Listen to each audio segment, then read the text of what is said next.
Good day, Mom and Sir.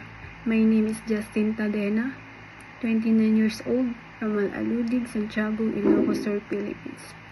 I've been working in Hong Kong for 1 year and 8 months with another helper. They are 3 members of the family.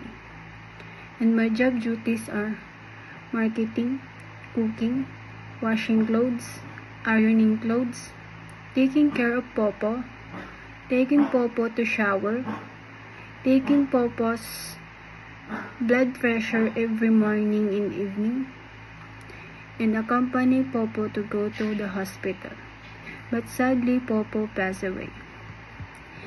They need to fire me because they don't need 2 helpers anymore. Don't worry, Mom and Sir. They give me a release letter with a good reason.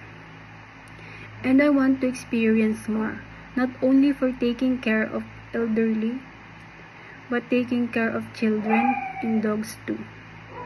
I hope, Mom and Sir, you give me a chance to join your family. I am an easy learner, trustworthy, and kind person. Thank you and God bless.